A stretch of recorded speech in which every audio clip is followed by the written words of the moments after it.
Hello, my name is Winston Bryan, and I'm here to talk about my dream gym. So, first things first, we got to talk about the gym name. So, the name of my gym is NAS Sports Training Facility, and NAS is an acronym that stands for No Off Season. I have noticed in my own experiences that the more serious you become about your sport, the less of an off season you really have. Like you have your season, which could be 6 to 8 months. Preseason is a couple months, and then right after the season, you might get 1 or 2 weeks off, and then you right back in the postseason workouts with your coach. But then once you're off for the summer, you still putting in work, you still grinding, you still in the weight room, you still putting up shots or running your sprints or doing whatever you got to do to prepare for next season, working on your weaknesses so that next season you can become better, stronger, more reliable for your team. So my whole thing is we don't have an off season. We're gonna continue to work no matter what we got going on. So the size, location, and population of my gym. So basically, I have a pretty large facility, and I planned on it being 2 stories, which I can explain later on about the whole layout. I plan on it being in my hometown of Greensboro, North Carolina, and the reason why I chose it to be there was simply because my target population is middle school to collegiate athletes, right? And within the city of Greensboro, North Carolina, there's a bunch of middle school, high school, Division I colleges, junior colleges that are all within 15, 20 minutes of each other. So I had planned on either putting the gym in downtown Greensboro or on the east side of Greensboro because those are pretty accessible locations. Whether you have a car, you got a bike, you need to catch a bus, it's all accessible to everybody in the city. And then the sports that I had chosen to focus on was either sports that have already been prevalent in the community or they're growing in the community. So I got basketball, football, track and field, swimming, and volleyball. Those are the sports I decided to focus on because all of them are pretty dominant, but swimming is the one that's growing in the community ever since they built the aquatic center. So I felt that was a great opportunity to grow my business. My mission statement is actually a song lyric that I heard from an artist named Jeru, but it touched me and I feel like it applies to not only myself but other aspects in life. And it goes, God bless you and keep you.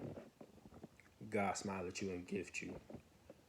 God look you in the face and make you prosper. Never how you plan. And then I put in my own little piece saying, well, we still gonna put in this work. And that's my mission statement simply because, if you believe in a higher being, then you can know that he gonna have his own plan for you, but it's never gonna be how you intended to go. Like if I look at my route of coming to Sanders Community College and then going on to play another 2 years, it's not how I planned it. Like, traditionally, you one of the best players on your middle school team, one of the best players on your high school team, and then you get offered to go play wherever, and then you're gonna go over there and excel. But me, it wasn't like that for me. I had to bust my tail almost every day just to get the opportunity to play, and it wasn't how I planned it. And I believe that that's a story that a lot of athletes can attest to. You hear stories all the time about professional athletes that barely played on their high school team, or USA track stars that was homeless a couple years before they even got put on to the team or got the opportunity to try out somewhere. So I just believe that you put in the work, keep your head down. God was gonna find a way to make you prosper. A couple interview questions I had for my own personnel. So I asked if you have a reliable source of transportation, which I feel like is important. You got to be at work on time and with a purpose because, we got a business to run. You got clients you got to attend to. And coming in 15 minutes late on an hour session, you done lost a bunch of time. We can't afford that. Then another thing I asked them was how would you handle a parent who seems to be unsatisfied with their child's progress with their training program?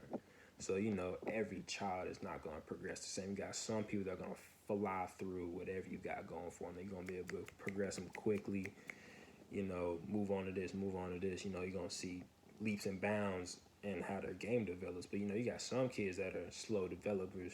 They might get frustrated and they're not seeing results of their classmates or other people that they're training with. So how would you be able to handle a child's parent coming up to you and be like, "You're not doing your job right. My kid's not seeing the results. He's not excelling in his sport. Like, what you got going on?"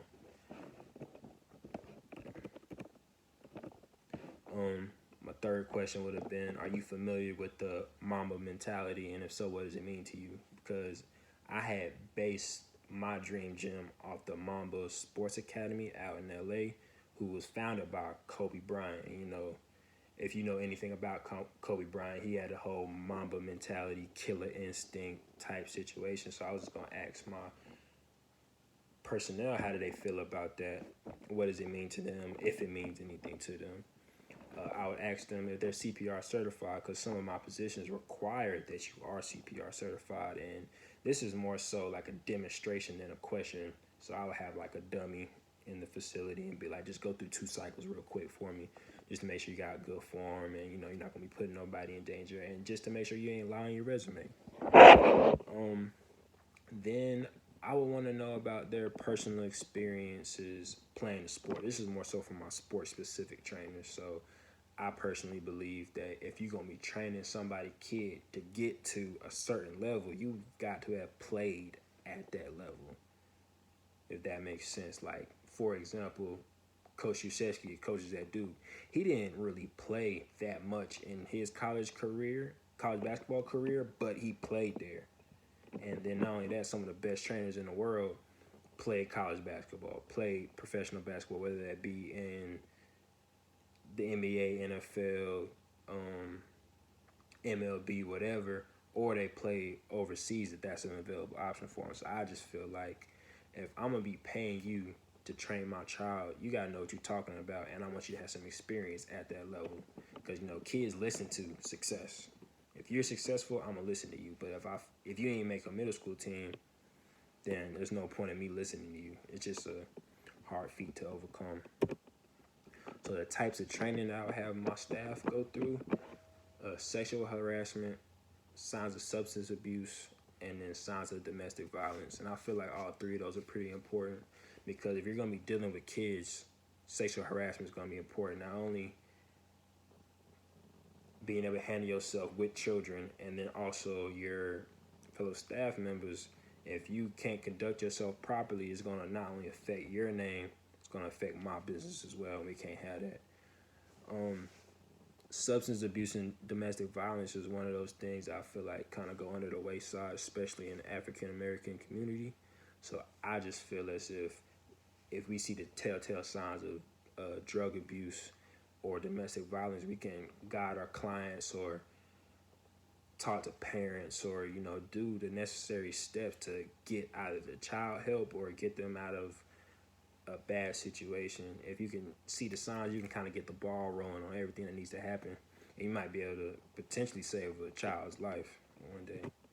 So then the setup of my gym, so it's 2 stories. When you come in, you got the lounge area,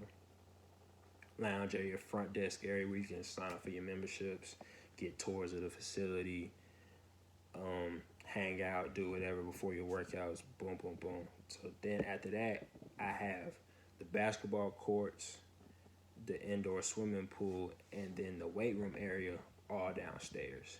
And then you go upstairs, we have a 50-yard field used for the football athletes, and then a 4-lane track that circles the perimeter of that field.